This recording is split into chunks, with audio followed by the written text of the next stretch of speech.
watching live. Thanks for watching. But anyway, let's go ahead and dive right in. Arcing Light is is another cycle.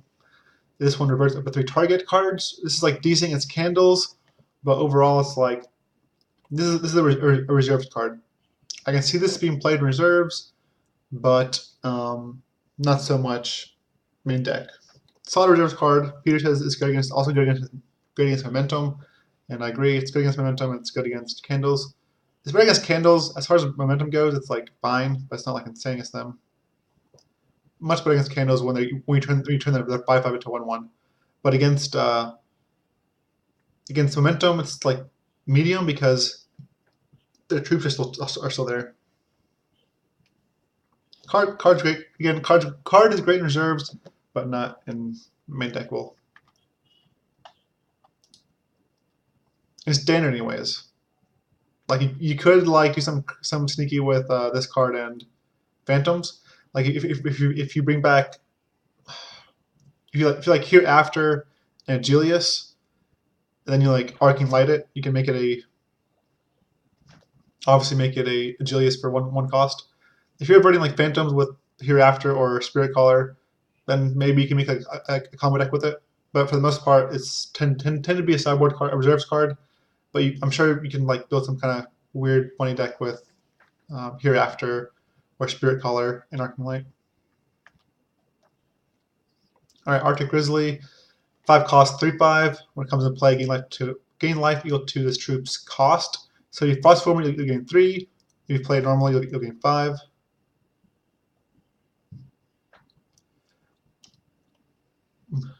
Would I play this over the Revert Angel? I think I would. I think I would just because it's cheaper and it's quick action. All right, Aura Eater, 2 cost, 2/2. You can pay 1 to void target constant. This card is also playable in reserves. Voiding constants like Runic or just voiding constants in general is solid, especially on a body. So this is definitely playable in reserves. Ballistar.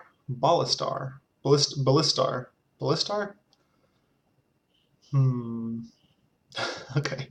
6 cost, 3/6. Flight, Swift Strike, Frost Form for 4. When this deals combat damage to an opposing champion. So when it hits a champion, put a troop with cost less than this troop's cost from your crypt into play. This is a sweet card. I think it's actually, I think it's playable, kind of. The fact that it has flying, you really want a matchup where it can connect. If it's not gonna be connecting, you don't really want it. But a 4 cost 3/1. When it hits a player, you get to bring back your Crusaders or whatever. It's pretty powerful. Having no faction obviously hurts it, but this is I wouldn't be surprised to see play like as 1 over a 2 of in some decks. It's just a pretty solid card. Bringing back cards from your crypt is obviously good. Some decks can't play Some decks have a hard time playing Daughter of the Poet because they're 2 shards. Well, you can play this now and kind of have like a mini Daughter of the Poet. You have to hit them, but like, it's worth it. It's powerful ability. Yeah, people are saying it's pretty good in ramp, or could be good in ramp, which I agree with. All right, Bright Hammer Adept, 2 cost, Slot Miner, Momentum 1. Obviously, it's playable. This is already seeing some play in the momentum decks. So not much to say about it. You can put whatever you want. I think put Pate Weave. Solid. It's just a solid card for momentum decks. Cheap. Courageous Soul, 1 cost. Target troop you control gets +1/+1. If you control a constant, that troop gets an additional +1/+1. This keep in mind this is permanent. It's not on a turn, so the troop keeps it. But again, I don't think it's good enough for standard. Dawn Charger. Why is this a rare? I have no idea. 2 cost, 4/4. When this attacks or blocks, you may put a constant you control into your hand. If you don't, put this into your hand. Why? I don't want to do that. Comparing this to Emperor's Lackey, which was better, also wasn't a rare. card just, the drawback is, I understand you can just bounce your Daybreaks and it's fine, but it's not really fine. Because then like you're paying more than 2. This card's great for 4/4 as 2, but if you start bouncing your Daybreaks and Nightfalls, all of a sudden this costs 3, then 4, and 5. Like, no, no, no.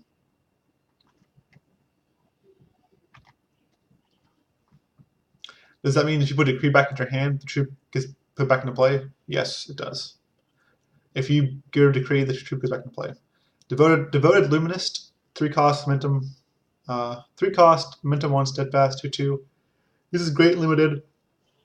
Excuse me. It's great limited. As far as constructed, we have better things to do with it.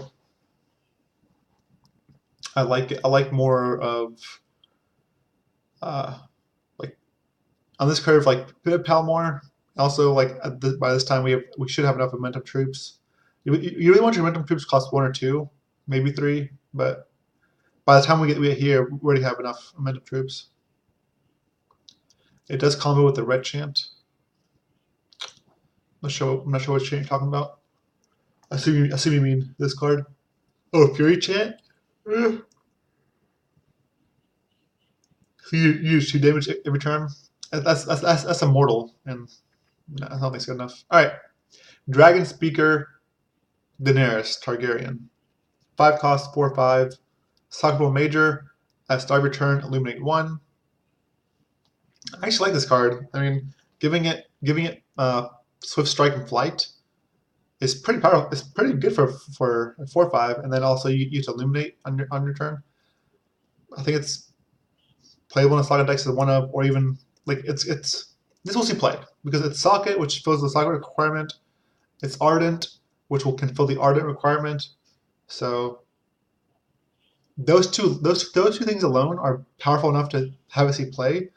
And then it also being pretty good will push you over the edge. Like it's not an insane card by any means, but it fills requirements that some decks need, either an Ardent requirement or a Saga requirement, or even both. So solid card. Enlightened Destiny. This is part of the cycle. Target troop you control gets +5/+5, flight, and invincible. If you control 5 or more elementals, this just must 5 cost in all zones. This is essentially good in candles because candles are elementals, but you'd rather play Choir of Lumos in candles, not this card. I think Choir of Lumos is much better in candles than this card is. Exalted Commander. This is the 3rd and final Exalted card for this set. This is Jeff Hoogland's card. It's 4 cost, 0/0. Summon a Birdocrat. A Birdocrat is just a 1/1. Other troops you control have +1/+1. This has +1/+1 in all zones for each troop you control. So it comes into play. It's a 2/2, and then it makes a 2/2 bird.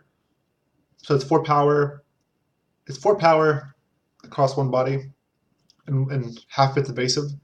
That's pretty good. The fact that it's Ardent means it can see play in Ardent decks to fill the requirement for your Crusaders. I think this card actually legit. I don't think it's as good as Exalted Pathfinder, but it's definitely the 2nd best Exalted card. And it can also just spawn archetypes by itself. Like you maybe play this in a Sapphire Diamond mid-range deck with like Consult the Talons and Silver Talon Mandate. I think this card is definitely playable. It's just going to take some time. The fact that it's also Jeff Hoogland's Exalted card, he tends to build decks too, so I imagine he will find a deck or try his hardest, and he tends to find pretty good aggressive decks or pretty good aggressive / mid-range decks. So he'll do something with it, I'm sure. This card's good enough. You don't like the art? All right. Fortified Charge. Troops you control get +1/+1, gain 1 health for each troop you control, escalate 1. This is fine. It's like It's decent. This is decent in candle art. I get, or not candle art. You guys got me thinking on art now. This card decent in candles, but even then, again, I'd rather have like wax down, or the thing that gives all my elementals flight, or Choir of Lumos. Like, we just have too many cards for candles. Like, if this was not, if we didn't have all the other stuff for candles, then this we'll see playing candles. But candles has, again, the Wings of Wax. It has Wax Down or Wax Dawn. Then it has Choir of Lumos. So this card is like, we have too many cards already better than this card. Guiding Light. 1 cost, deploy Fate Weave. When you play a resource, gain 1 life. This is card disadvantage. When you play a resource, gain 1 life. No, I won't say no to this card. No to this card. Hyperborean Elementalist. This is a 4/6. At start of your turn, if you get to elemental, create a guidance from your hand. It's a 1-shot, so it only happens once. This is fine limited. Nothing much constructed. Hyperborean Huntmaster. 4 cost, 3/2. Deploy, prevent all damage that be dealt by other cards this turn. This stops burn spells, stops creatures, stops everything except Tim. So you can play him as a trick. It comes into play, block something, it kills it, and then prevent all the rest of the damage. This card is, I know I saw some play main decks, but I think this card is much better in reserves. I think this card will see play though. It's good enough that you can like play it and stop all damage for the turn and then kill a creature, or even play it to counter like a burn spell, like maybe like Candlelight or whatever you're going to counter.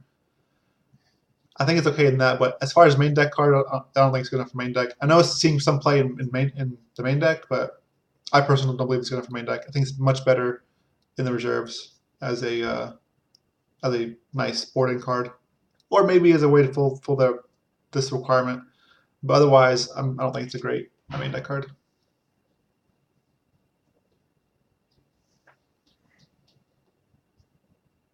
Oh no, this says prevent all damage that be dealt by other cards this turn. So all other cards, even your cards and burn spells and stuff. So everything by itself, essentially. I think it's fine to fill the ardent requirement, but I think it's better. I think it's better as a reserves card if like Mono Raven becomes good again or something. In the Halls of Twilight. This card is so freaking annoying. 3 cost, constant when you play Resource Verdict. It's not played that much right now. It's played a lot limited. It's obviously like a build on me card limited. As far as constructed, this card is so annoying. God. Verdict every time that they play Resource is huge. And if they have like something like Twilight Justice and they're choosing the Verdict, it's just even worse. This card is sweet. I think it's pretty powerful. I'm just not sure if Verdict is quite good enough. Obviously, if you have a Twilight Justice out, then Verdict is insane. But if you don't have Twilight Justice out, where you're choosing the Verdict yourself, it's not as powerful. But it just keeps doing it and doing it and doing it and doing it, and it just becomes almost overwhelming. I think this card's playable in Verdict decks. I don't think Verdict decks are tier 1 just yet. They might be though if people find the right build for it. But I do think the Verdict deck is just a worse Sapphire Diamond deck. Inner Fire, target treatment gets +2/+2 in life during this turn. Sweet and limited. As far as constructed, this will see played in reserves. Sorry, this will see played in reserves if like Mama Yeti starts seeing play again, or hyper aggressive decks start seeing play. Some decks, like some mid-range Ardent decks, could play like 1 or 2 of these in the reserve just as a combat trick and also gain a bunch of life. Like one of these against Mama Yeti. If you kill Mama Yeti and gain like 7 life or 6 life, you basically win the game. So this is Right now, it's not really playable. But if the meta shifts into a more aggressive, then maybe. Like, but this card's awful against control, awful against momentum, awful against Bardock the Butcher. It's really bad right now, but in a certain metagame, this could be C play in reserves. Not this one, but a future one. Candle Kit 0/1 limit. You tap it, one shot, eliminate one. This is playable in the eliminate decks. It's a nice way to eliminate. It's also a nice budget option. Obviously not the best choice. Like you probably want light votives or something, but or something else. But this card is fine. Like especially in the budget versions of candles, which I imagine people will start building. Light of Levanth, eliminate one, gain 3 life. I think candles is naturally good against like mid-range decks because they swarm and grow. And what's great about candles is you choose if you want to swarm the board or go tall. I don't think this is good enough. I guess it's the same thing as inner fire, but inner fire at least trades with a creature. Jinsuku says, "Hey Ollie, got your bash. Thanks, man. Appreciate it. Thanks, Jin." Lux Guard is a 4-cost 3/2. When it comes to play Verdict, maybe you're playing the Glooming. What is it called? The Glooming Edict. I can't remember what it's called. It's the 3-cost constant that gives all your spirits +1/+1. When you play Spirit Verdict, this is might be playable in a Spirit Verdict deck. It'll be a 4/3. It'll Verdict twice. And that deck is probably fine. Again, Verdict I think is fun and sweet, but I don't think it's quite tier 1 yet. But it's definitely tier 2 at least. So if people will play it, you will see decks, Verdict decks on ladder if you play. Levanth Skylancers, 5-cost 4/4, flight, deploy, eliminate 2. No, this is a powerful card limited. Very card limited, but as far as constructed, I don't think so. I don't think it's quite good enough, even though it's kind of close. Narrow Escape, target card you control gets invincible. Put the card into your deck, draw a card. This card is weird. Like, it's a combat trick that saves your permanent, or saves your card, but not really. It saves it, but the card goes back into your deck. So it's like, is it really saved? The thing is, when you redraw that card will have invincible, so that's kind of cool. But like, I don't know, man. Like, what are you gonna? It's still card disadvantage. Like, let's say your opponent's trying to kill your your opponent's trying to kill your Exalted Pathfinder. They're hero balling your Pathfinder. Usually that'd be a 1-for-1. They kill your Pathfinder, and as long as they don't hit a card in your hand, it's even trade. But now if you narrow escape it goes back into your deck. You draw a card, so it's still like the card thing is fine. It's still 1-for-1. But the problem is like you just lost four mana or 4 resources. Like you lost the resources you had in play and invested in the game. It's a huge tempo setback. Anyways, I just don't think this card is good enough. I don't think it's good enough in standard, in constructed or limited. Orochi Kiru, 2/2 life drain. Sorry, turn. If you can life this turn, Fate Weave. Sweet art, cool frog.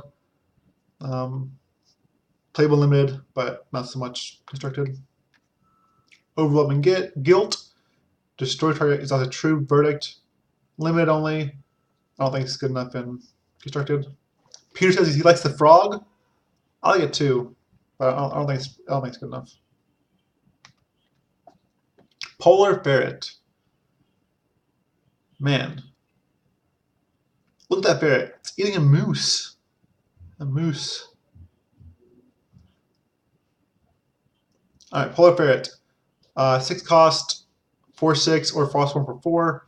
Deploy, void target opposing card. When this leaves play, put each card voided by this into play. So it's basically like this card is great and limited. As far as constructed, I think you'd rather play like something like Frostlock, maybe, because it sounds vulnerable as this creature. But this card is great limited. As far as constructed, I don't think it's good enough. But sweet ferret. Priestess of Pure Flame, 5 cost 2/4. 5 cost 2/4. I don't want. That's not what you want to be. You don't want to be 2/4. If you're 2/4, that means you die to Strangle. You don't want your 5 cost troop to die to Strangle. All right, deploy. Another target troop you control gets momentum 1. Okay. When this attacks, trigger each troop you control's momentum. Okay. Not good enough. Not good enough. Like 4 defense for a 5-drop is just not good enough. Pure Flame Protector. 3 cost, 2/2, momentum 1. When another troop enters play under your control, it gets momentum equal to this troop's momentum. I don't know. Like, we have better momentum cards. You play this, it's maybe like a 2 of, but all the 2-drop momentum creatures are better than this. And then you get to 4. Obviously, you want Pathfinder. God, it's crazy to me this is a mythic. Or not a mythic, but whatever this is, unique, whatever this thing is.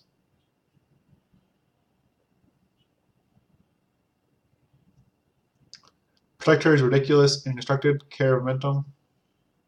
This is the best. Okay, so well, Jen thinks that this is the best momentum card in the game.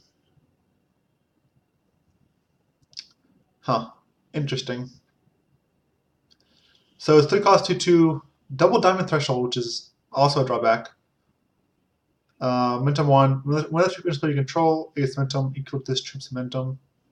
Obviously has a snowball effect. I still don't know how good this is though.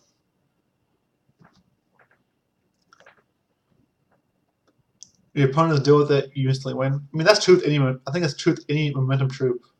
I think momentum troop, like Jen says, if your opponent doesn't kill this, you instantly win.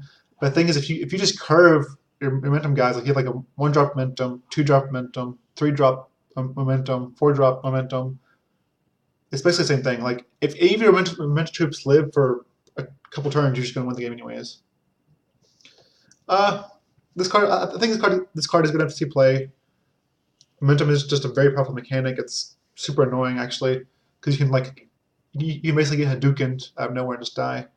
So I'll say yes to this card. I think it's good enough, but I prefer curving into my troops because this also fights with Shamrock the Goldfather, the double diamond. I personally prefer to like have 1-drop, 2-drop, 3-drop, 4-drop, etc. I don't want like all 3 drops or all 2 drops. All right, next up, Righteous Exorcist. 3 cost, 2/2 life drain. When you Fate Weave, this gets +1/+1. Good thing to know about this card is it's permanent. The Fate Weave +1/+1 is not on a turn; it's forever. I think it's great limited, but again, this is a 3 cost troop being constructed, and that's not quite good enough. We have Hailstorm. Hailstorm makes a 2/2 bird every time you Fate Weave, and that sees no play. Righteous Whackshot. This is the card I was talking about. Momentum 1, 0/1. When this deals combat damage to an opposing champion, another random troop you control gets momentum 1. I think this card's already seen play. I think for good reason. Like the curving of the momentum deck is very, very good because it's an explosive deck that reloads off Pathfinder or pays off with Pipit Pal. I think this card is obviously a good card. Curving is very important for the deck, especially if you turn just to explode. This card is fantastic in my opinion. Very good for momentum decks.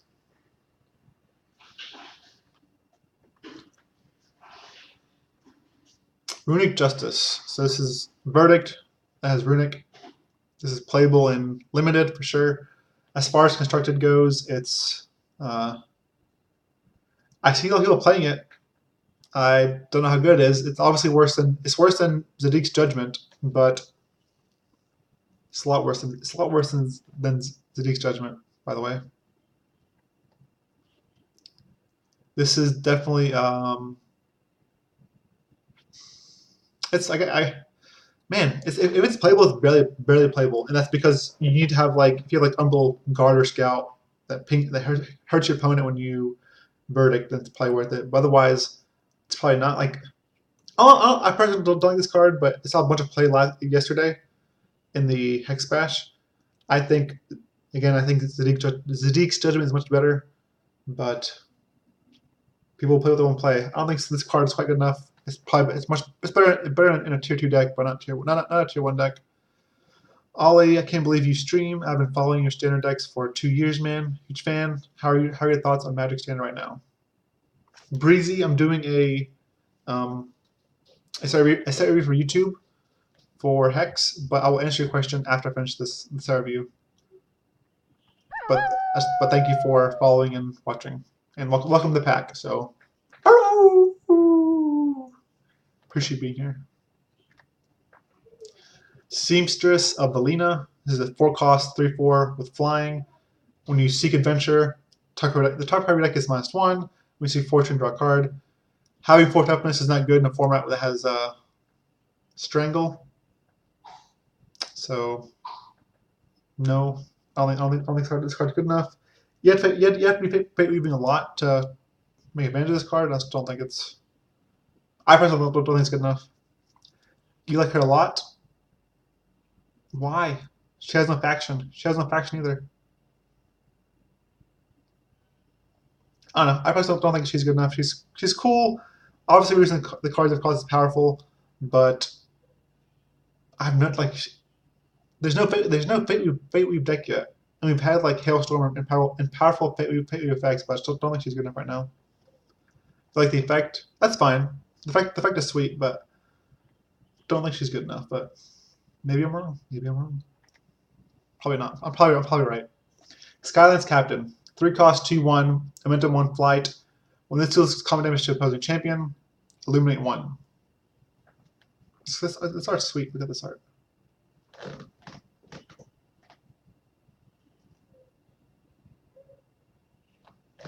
On the candle. This card's sweet. It has evasion.